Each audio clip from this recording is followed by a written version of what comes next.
Hello everyone, Method channel tole apnalok সকলোকে আকৌ এবাৰ স্বাগতম জনাইছো ডেইলি প্ৰেক্টিস টেষ্ট DPT আমি ইউটিউবত কৰাই আছিলো তাৰে আজি এইটো নেক্সট ভিডিও হয় আজি এই ভিডিওটোত আমি কৰিবলৈ গৈ আছো এটা স্মাৰ্ট আৰ্টৰ কুৱেশ্যনছ নৰমালি এক্সামছ বিলাকত অহা দেখা যায় মেইনলি যোনখিনি পাৱাৰ পইণ্টৰ কুৱেশ্যনছ তাত এনেকুৱা স্মাৰ্ট আৰ্ট বনাব দিয়ে এতিয়া যদি এক্সাম্পল হিচাপত লওঁ এক্সাম্পল হিচাপত চাব গ'লে মোৰ তাত এখন কুৱেশ্যন পেপাৰ আছিলে এইখন APSC computer operator last year APSC computer অপাৰেটৰৰ কুৱেশ্যন পেপাৰ তো এই কুৱেশ্যন পেপাৰখনত তো ফাৰ্ষ্ট কুৱেশ্যন এইটো দেখিছে এইটো মাইক্ৰ'ছফ্ট ৱৰ্ডৰ আছিলে বাট তলত যদি আহোঁ ইয়াতে এনেকে পাৱাৰ পইণ্টৰ শ্লাইডছ বনাই দিয়া আছিলে আৰু এই শ্লাইডবিলাক কেণ্ডিডেটসকলক কম্পিউটাৰত বনাব দিছিলে বহুত কেইখন শ্লাইড আছিলে যেহেতু এইটো এক্সাম 2 আৱাৰ্ছৰ আছিলে সো তাৰ কাৰণে ইয়াতে বহুত এনেকুৱা আছিলে ইভেন এই কুৱেশ্যন পেপাৰখনত মই এটা বস্তু দেখুৱাই দিব কৈছো অসমীয়া টাইপিংও আছিলে এটা তো বাকি যি নহওক এই এনেকুৱাকে স্মাৰ্ট আৰ্ট বনাব দিব পাৰে এনেকুৱাকে শ্লাইড তেওঁলোকে দি দিব যদি স্মাৰ্ট আৰ্ট বনাব দিয়ে আৰু স্মাৰ্ট আৰ্ট বনাব নিদিলে তেনেহলে ইজি কুৱেশ্যন আহিব আৰু যদিও স্মাৰ্ট আৰ্ট দিয়ে তেতিয়াহলে ইজি দিব স্মাৰ্ট আৰ্ট অপচনত যোৱাৰ পাছত তাতে যি স্মাৰ্ট আৰ্ট দেখিব তাৰে ভিতৰতে এটা দি দিব কাৰণ ইয়াতে যেহেতু 45 মিনিটছ টু 1 আৱাৰ দিব টাইম তো ইমান টাইমত আমি একদম 5খন 6খন ডিফিকাল্ট স্মাৰ্ট আৰ্ট বনোৱাটো পসিবল নহয় আৰু লগতেতো MS Excel আৰু MS Wordৰ কুৱেশ্যন থাকিব তো সেই কাৰণে আজি আমি ইয়াতে স্মাৰ্ট আৰ্ট কেনেকৈ বনায় হেতু শিকিম লগতে মই এটা ইয়াত স্মাৰ্ট আৰ্ট এইটো স্ক্ৰিনশ্বট লৈছো এইটো কেনেকৈ বনাইছে ইয়াতে এইটো বনোৱা মই দেখুৱাই দিম আৰু ভিডিওটো ষ্টাৰ্ট কৰাৰ আগতে কেইটামান কথা কৈ থওঁ যে আমাৰ এটা টেলিগ্ৰাম চেনেল আছে এই টেলিগ্ৰাম চেনেলত আমি সদায় ডেইলি টাইপিং সেট DTS এনেকুৱা প্ৰভাইড কৰো আজি এখন দেখি আছে এতিয়া 28 তাৰিখ হয় আজিৰ এখন স্মাৰ্ট আৰ্ট ইয়াতে মই এটা দিছিলো কুৱেশ্যন পেপাৰত এটা স্মাৰ্ট আৰ্ট এখন শ্লাইড আছিল আৰু এখন শ্লাইড এই দুখন শ্লাইড বনাব দিছিলো তো যদি টেলিগ্ৰাম চেনেলটো এতিয়ালৈ জয়েন কৰা নাই তেতিয়াহলে জয়েন কৰি লওক টেলিগ্ৰাম চেনেলৰ লিংকটো আমি ডেসক্ৰিপচনত দি দিম আৰু আমাৰ যদি মক টেষ্ট পাৰচেজ কৰিব খুজিছে তেতিয়াহলে মক টেষ্ট ল'ব পাৰে মক টেষ্টৰ প্ৰাইচ 99 रुपीस 12খন মক টেষ্ট থাকিব মক টেষ্ট যদি লম বুলি ভাবিছে তেতিয়াহলে স্ক্ৰিনত দেখি থকা নাম্বাৰটোত এটা WhatsAppত মেছেজ দি দিব এতিয়া আমি কুৱেশ্যনটোলৈ আগবাঢ়িছো এইখন স্মাৰ্ট আৰ্ট ইউজ কৰি ফেলে এইখন আপোনাক বনাব দিছে এই স্লাইডখন এইখন নোহোৱা কেনেকৈ কৰিব এটা কাম কৰিব যে হোম টেবত থাকে হোম টেবত গৈ ফেলে মানে এতে কি হয় কেতিয়াবা কুৱেশ্যনত এনেকুৱাকে দি দিব যে লেআউটটো চেঞ্জ কৰা লেআউট চেঞ্জ কৰাৰ কাৰণে এই হোম টেবত গৈ ফেলে ইনসাৰ্টত নহয় এটো হোম টেবত গৈ ফেলে যেতিয়া সাইডত দেখিব নিউ স্লাইডত ক্লিক কৰি দিয়াৰ লগে লগে এখন নতুন স্লাইড আহি গল এতিয়া কি হয় আপোনাৰ এটা কৈছে যে ইয়াতে যি টাইটেল স্লাইড আছে এইখন চেঞ্জ কৰি ফেলে ব্ল্যাঙ্ক স্লাইড বনোৱা ইয়াত ব্ল্যাঙ্ক স্লাইড এখন দিব দিছে এটো কেনেকৈ দিবা যেতিয়া আপুনি নিউ স্লাইডৰ ওচৰত দেখিব লেআউট যেতিয়া চেঞ্জ কৰিব দিব ইয়াতে অপচনত যাব গৈ ফেলে এটা দেখিছে ডিফাৰেন্ট টাইপ অফ লেআউটছ আছে নাম দি দিব আপোনাক এক্সামতে টাইটেল স্লাইড হয় title and content section header title only তেনেকৈ দি দিব এতিয়া মোক সাপোজ লাগে ব্ল্যাঙ্ক স্লাইড তো মই এটা ব্ল্যাঙ্ক স্লাইডত ক্লিক কৰি দিয়াৰ লগে লগে দেখিলে এইখিনি নোহোৱা হৈ গ'ল ব্ল্যাঙ্ক স্লাইড এখন আহি গ'ল তো এতিয়া ইয়াতে মই এই স্মাৰ্ট আৰ্টটো বনাব লাগে এতিয়া আমি ফাৰ্স্ট এটো লিখিব লাগিব ফান্ডামেন্টালস অফ হিউম্যান কম্পিউটাৰ ইন্টাৰেকশন এটো আমি নতুন স্লাইডখনত আমি এটা টেক্সট বক্স বহাই লম ফাৰ্স্ট ইনসাৰ্টত যাব ইনসাৰ্টত গৈ ফেলে যদি আপোনালোকে ইফালে আহি থাকে দেখিব টেক্সটৰ ফাৰ্স্ট যোনটো আছিল টেক্সট বক্স এটো এবাৰ যদি ক্লিক কৰি দিয়ে দিয়াৰ পাছত আপুনি যেতিয়া তলৰ স্লাইডখনলৈ আহিব এটা প্লাস সাইন এটা দেখিব দেন আপোনাৰ মাউস কাৰ্সাৰটো ক্লিক কৰি ফেলে এনেকুৱাকে যিমান ডাঙৰ টেক্সট বক্স লাগে এনেকৈ বনাই ল'ব পাৰিব বনাই লৈ মেলি ইয়াতে এটা দেখিব এটা লিখিব পাৰিম আমি ইয়াৰ ভিতৰত কি লিখিম ইয়াৰ ভিতৰত আমি ফান্ডামেন্টালস অফ হিউম্যান কম্পিউটাৰ ইন্টাৰেকশন কি টাইপ কৰিব দিছিলে ফান্ডামেন্টালস অফ হিউম্যান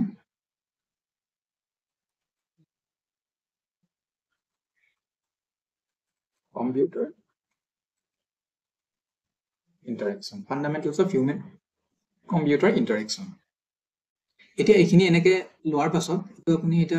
এনেকে চেঞ্জ কৰিব পাৰিম, ডাঙৰ কৰিব পাৰিব। টেক্সট বক্সটো ডাঙৰ কৰি পেলাই এতিয়া যদি ভাবিছে যে এইটো ডাঙৰ কৰিব লাগে, দেন কন্ট্ৰল A দবালে এইটো এনেকা গোটেইখিনি সিলেক্ট হ'ব। দেন মই ইয়াতে গৈ পেলাই এতিয়া ইয়াৰ ফন্ট সাইজটো অলপ ডাঙৰ কৰি দিম। সাপোজ মই ইয়াতে লৈছো কি 44 ললো। দেন ইয়াতে যদি ফন্ট দি নিদিয়ে তেতিয়াহ'লে আপোনাৰ হিচাপত ফন্ট দিব পাৰে, কিন্তু মই চাগে এতিয়া ফন্ট এটা দি দিওঁ। মই দিছো এৰিয়েল ব্লেক দিলো। দি পেলাই এতিয়া যদি মই এইটো এনেকে ড্ৰেগ কৰো, ইফালেও এনেকুৱাকে কৰো, তেতিয়াহ'লে দেখিলে এনেকুৱাকে আমি এইটো অৰ্গেনাইজ কৰিব পাৰিম। মই অলপ এইটো আৰু সৰু কৰি লৈছো, তেতিয়াহ'লে এটা লাইনত আহি গ'ল। এতিয়া এইটো মই এনেকে প্লেচ কৰিলো, fundamentals of human computer interaction হৈ গ'ল। ফাৰ্ষ্ট লাইনটো লিখিলো। এতিয়া দেন আমি এটা লাইন এডাল দিব লাগিব।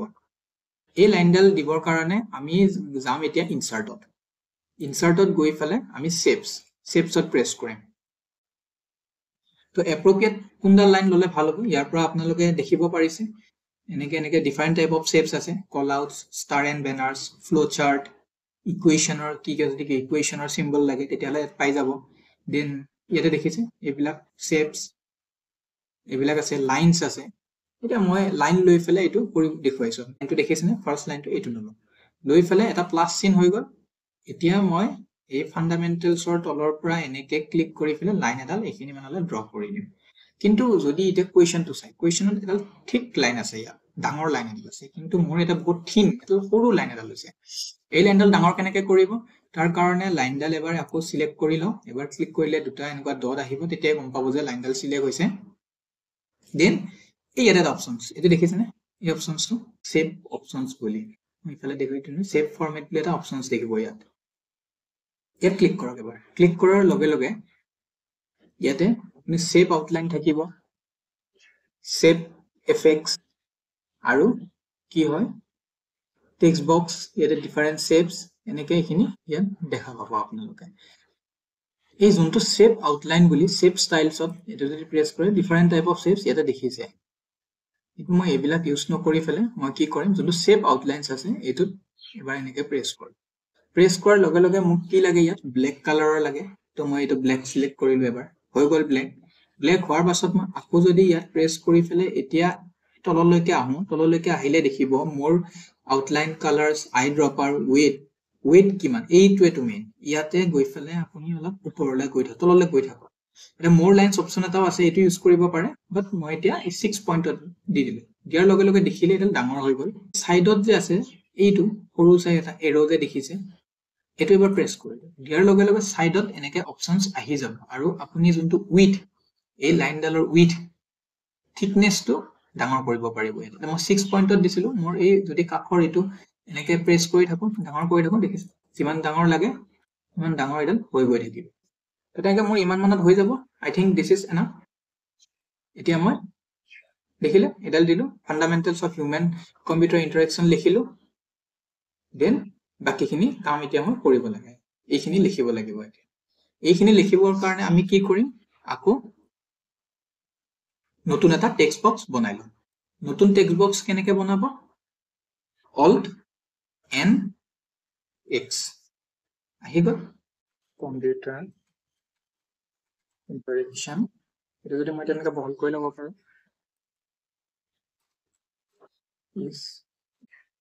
ফুল ষ্টপ দিলে, দি পেলাই এইখিনি এতিয়া আপুনি অলপ এৰেঞ্জ কৰক,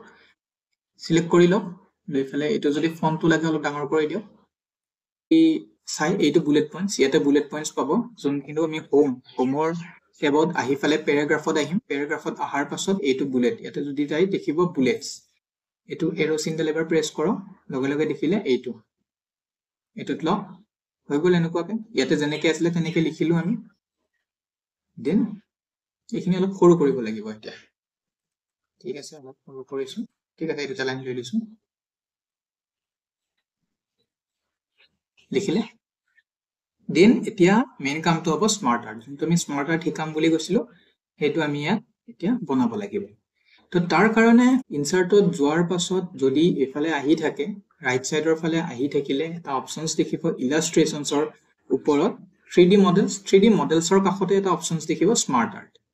এইটোত এবাৰ প্ৰেছ কৰক। স্মাৰ্ট আৰ্টত প্ৰেছ কৰাৰ লগে লগে এনেকুৱা এখন পপ আপ মেনু আপোনাৰ স্ক্ৰীনত আহিব এতিয়া যদি অল ইয়াত দেখিছে এইফালে কেইটামান নাম আছে অল লিষ্ট প্ৰসেস সাইকেল তো অলত মানে কি হয় এই তলৰ যোনখন লিষ্টৰ যোনবিলাক স্মাৰ্ট আৰ্ট যোনবিলাক মডেলছ আছে সেই মডেলখিনি অলত গোটেইখিনি থাকিব যদি অলৰ ইয়াতে লিষ্টৰ কাষত আহি এইটো এনেকে ড্ৰেগ কৰে তললৈকে বহুত বেলেগ বেলেগ ধৰণৰ ইয়াত স্মাৰ্ট আৰ্ট পাব আপুনি এক্সামত যোনটো দিয়া থাকিব সেইটো ইয়াত থাকিবই কাৰণ এইটো এক্সামত ইমান ডিফিকাল্ট লেভেলৰ স্মাৰ্ট আৰ্ট নিদিয়ে এটা দুটা স্মাৰ্ট আৰ্ট মানে এটা এইটো ললো আৰু এইটো ললো একেলগে ইন্টিগ্ৰেট কৰি বনাব দিব সেইবিলাক ইয়াত নিদিয়ে ইয়াতে সিম্পল এটা স্মাৰ্ট আৰ্ট যি আপুনি ইয়াতে লিষ্টখনত দেখিব তাৰ ভিতৰতে এটা স্মাৰ্ট আৰ্ট এক্সামত বনাব দিব যদি কোৱেশ্চন আহে স্মাৰ্ট আৰ্টৰ ওপৰত এতিয়া চাওক মই স্মাৰ্ট আৰ্ট এটা দেখুৱাই দিছো এইটো স্মাৰ্ট আৰ্ট দেখিছেনে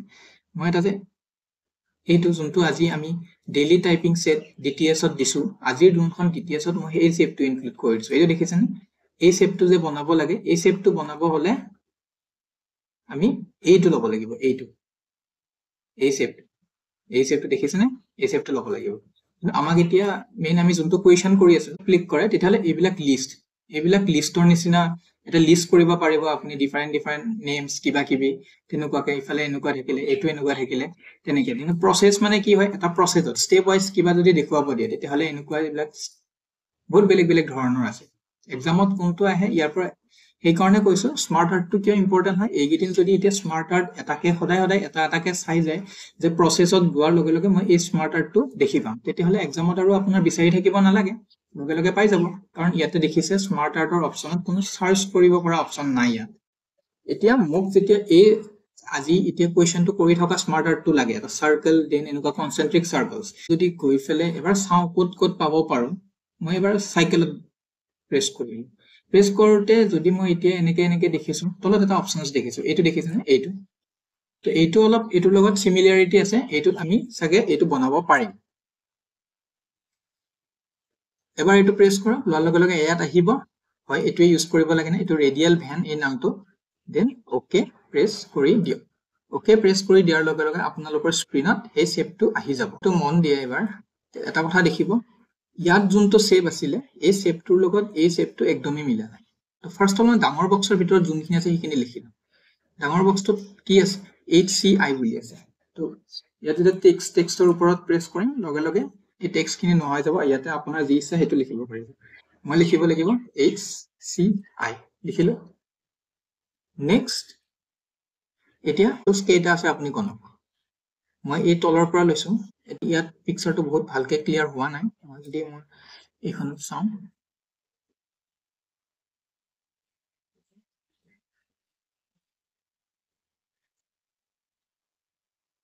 ইয়াত জুম কৰিছো এইটো দেখিছে কেইটা সাৰ্কেল আছে যদি তলৰটোৰ পৰা কাউন্ট কৰে ইথনোগ্ৰাফিৰ পৰা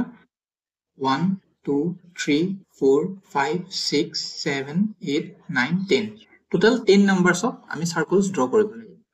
তো 10 নাম্বাৰ অফ সাৰ্কেলস যেতিয়া আমি ড্ৰ কৰিম ইয়াতে কেইটা আছে 4টা আছে মানে আৰু লাগিব আমাক আমি যিকোনো এটা ক্লিক কৰি লম ধৰি সাপোজ এইটো ধৰিছো আমি এইটো এনেকে এবাৰ সিলেক্ট কৰি লম সিলেক্ট কৰি লোৱাৰ পাছত এতিয়া যোনটো স্মাৰ্ট আৰ্ট ডিজাইন বুলি এটা অপচনস পাব এই অপচনটোত প্ৰেছ কৰক প্ৰেছ কৰি ফেলে দেখিলে এনেকুৱা এটা আপোনাৰ ইন্টাৰফেস দেখিব যত লেআউট বুলি এটা অপচনস থাকিব লেআউটৰ পাছত চেঞ্জ কালাৰস শেপ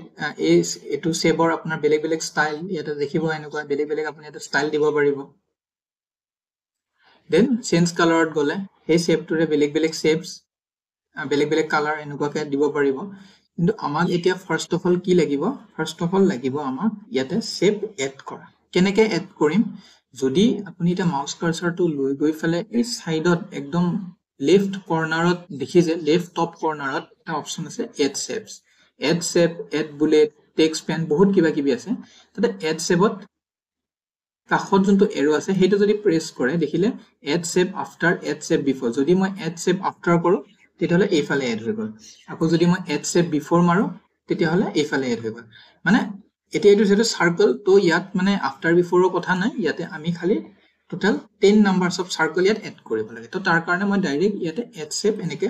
প্ৰেছ কৰি যাম তেতিয়ালে মই 10টা নাপাও কেইটা আছে এতিয়া এটোৰ বাৰে কাউন্ট কৰো 1 2 3 4 5 6 7 আৰু তিনিটা লাগে 8 9 10 হৈ গল টোটাল 10 নাম্বাৰ অফ সাৰ্কেলস এতিয়া দেখিছে এনেকুৱা কিবা এটা শেপ লৈছে আৰু এতিয়া আমি এইখিনি লিখিব লাগিব যি লিখিব আছে আপোনালোকে স্ক্ৰীনত চাগে দেখা নাই ইয়াত কি লিখিব কৈছে বাট মই এইখিনি লিখি পেলাই আপোনালোকক দেখুৱাই আছো এতিয়া যিকোনো এটা সাৰ্কেল এনেকৈ প্ৰেছ কৰক প্ৰেছ কৰি পেলাই তাত আমি লিখিব পাৰিম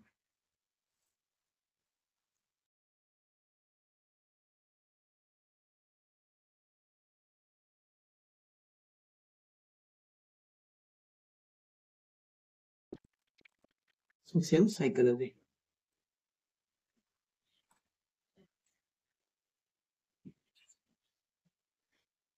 তো দেখিলে আমাৰ ইয়াত ডিজাইনটো বনোৱা হৈ গ'ল এইটো ডিজাইন বনালো এতিয়া এইটো আমি অলপ এনেকৈ এনলাৰ্জ কৰিব পাৰিম আৰু এতিয়া দেখিছে ইয়াতে শেপ কেইটা অলপ অভেল শেপ আছে তো আমি এতিয়া অভেল শেপ এইটো কৰি দিব পাৰো যদি আমি এটা প্ৰেছ কৰো এইটো প্ৰেছ কৰি আমি অলপ এইটো এনেকুৱা অলপ বহল কৰি দিওঁ দি পেলাই বাকীখিনিটো আমি তেনেকুৱা কৰিব পাৰিম এতিয়া সাপোজ এনেকুৱা হল কালাৰ চেঞ্জ কৰিব লাগে কালাৰ চেঞ্জ কৰিব হলে কি কৰিব ইয়াত আকৌ যাব এই শেপত এইটো ডিজাইনত কৰি পেলাই ইয়াতে দেখিছে চেঞ্জ কালাৰ্ছ এবাৰ চেঞ্জ কালাৰ্ছত প্ৰেছ কৰি দিয়াৰ লগে লগে এনেকৈ ডিফাৰেণ্ট টাইপৰ আমি কালাৰ্ছ ইয়াত দিব পাৰোঁ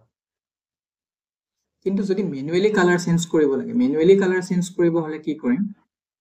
সাপোজ এই যোনটো HCI আছে এইটোৰ আমি কালাৰ চেঞ্জ কৰিব লাগে সেইটোত আমি এবাৰ এনেকৈ প্ৰেছ কৰি ল'ম ইয়াৰ লগে লগে দেখিলে সেইটোত এনেকুৱা এটা স্কোৱাৰ বক্স এটা আহি গ'ল স্কোৱাৰ বক্স এটা আহি গ'লে আমি এতিয়া যোনটো ফৰ্মেট আছে এই ফৰ্মেটত যাম ফৰ্মেটত যোৱাৰ পাছতে এই শেপটোৰ আমি different type of function change কৰিব পাৰিম ইয়াতে মই আৰু এটা বস্তু দেখুৱাই দিছোঁ ইয়াতে যোনটো দেখিছেনে চেঞ্জ শেপ এই মাজৰ যিটো চাৰ্কল আছে এইটো চাৰ্কল নহয় পেলাই বোলে এটা স্কোৱাৰ থাকে তেতিয়াহ'লে কি কৰিম এইটোৰ কাৰণে আমি এইটো চেঞ্জ শেপত গুচি যাম ফৰ্মেটত যাব লাগিব ফৰ্মেটত গৈ পেলাই চেঞ্জ শেপ ইয়াত প্ৰেছ কৰাৰ লগে লগে আমি এটা ডিফাৰেণ্ট শেপছ দিব পাৰিম ফৰ এক্সাম্পল এইটো ট্ৰাইংগল লাগে ট্ৰাইংগলত দিয়াৰ লগে লগে এইটো ট্ৰাইংগল হ'ব কিন্তু এতিয়া মই আগৰটোৱে লগাব আগৰ ফাংচনটোলৈ যাব লাগিলে কি কৰিব লাগে কন্ট্ৰল জেড এতিয়া এইটো কালাৰ চেঞ্জ কৰিব হলে ইয়াতে দেখিছেনে শেপ ফিল যি শেপ ষ্টাইলছৰ ওপৰত আছে শেপ ফিল ইয়াতে গৈ পেলাই ডিফাৰেণ্ট টাইপ অফ কালাৰ্ছ দিব পাৰে এইটো নকৰি পেলাই এই সাইডৰ যি অপচন আছে এৰোটো এইটো যদি প্ৰেছ কৰে তেতিয়াহ'লে ওপৰৰ যি মেনুখনে ইয়াতে সাইডত আহি যাব সাইডত আহি গ'লে ইয়াতে মোক শেপটোৰহে কালাৰ চেঞ্জ কৰিব লাগে তো শেপ অপচনছ আৰু যদি মোৰ এই ভিতৰত থকা আখৰকেইটাৰ কালাৰ চেঞ্জ কৰিব লাগে ফন্ট চেঞ্জ কৰিব লাগে তেতিয়াহ'লে টেক্সট অপচনত যাম আমি কিন্তু এতিয়া শেপ অপচনত থাকক এইটো শেপৰ আমি কালাৰটো চেঞ্জ কৰিম ব্লু আছে সাপোজ এইটো অৰেঞ্জ দিব এইটো অৰেঞ্জ ধৰি ললো এইটো অৰেঞ্জত এনেকৈ প্ৰেছ কৰিম দিয়াৰ লগে লগে দেখিলে এইটো অৰেঞ্জ কালাৰলৈ চেঞ্জ হৈ গ'ল এতিয়া ইয়াতে আৰু বেলেগ বেলেগ ফাংচন আছে এবাৰ আপোনালোকে এইখিনি নিজে চাই ল'ব যদি কিবা কাৰণত এইটো চাৰ্কলত লাইনবিলাক ডেছ থাকে ডেছ টাইপ লাইন থাকে তেতিয়াহ'লে ইয়াৰ পৰা ডেছ লাইন দিব পাৰিব তো এইখিনি তেনেকুৱা এতিয়া আৰু বাকীকেইটাৰো কালাৰ আপুনি সেই হিচাপত চেঞ্জ কৰিব পাৰে বেলেগ বেলেগ সাপোজ ইঞ্জিনিয়াৰিঙত মই এটা বেলেগ কালাৰ লাগে তো ইঞ্জিনিয়াৰিঙত প্ৰেছ কৰক এনেকুৱাকৈ বক্সটো আহিব ইঞ্জিনিয়াৰিঙৰ ওপৰত তো তাত মই সাপোজ মোৰটো কালাৰ লাগে গ্ৰীণ গোটেই বক্সটো তেতিয়াহ'লে আমি ইয়াতে এইখিনিতে দেখিছে এইখিনি যোনখিনি লাইন আউটাৰ বাউণ্ডাৰীটোৰ কাৰণে ওপৰলৈ যদি যায় এটা দেখিছে ফিলত গৈ পেলাই ইয়াতে সাপোজ মই গ্ৰীণ কালাৰ এটা দিলো গ্ৰীণ কালাৰ হৈ গ'ল তো একেদৰে বাকীখিনিৰো কালাৰ চেঞ্জ কৰিব পাৰে তো আশা কৰো এইটো আপোনালোকে বুজি পালে এনেকৈ শেপ চেঞ্জ কৰে সেইটো বুজি পালে তো এতিয়া এটা যোনখন ইয়াত বনাব দিছিলে এইখন প্ৰায় সেনেকুৱাকৈ আমি বনালো ইয়াত তো আশা কৰো কেনেকৈ শেপ বনাই সেইটো আপোনালোকে বুজি পালে যদি কিবা ইয়াত ডাউট আছে প্ৰব্লেম আছে কমেণ্ট ছেকশ্যনত জনাওক মই বুজাই দিবলৈ চেষ্টা কৰিম টেলিগ্ৰাম চেনেলটো জইন কৰা নাই জইন কৰি ল'ব আৰু আমাৰ চেনেলটো যদি এতিয়ালৈ ছাবস্ক্ৰাইব কৰা নাই চেনেলটো ছাবস্ক্ৰাইব কৰি ল'ব থেংক ইউ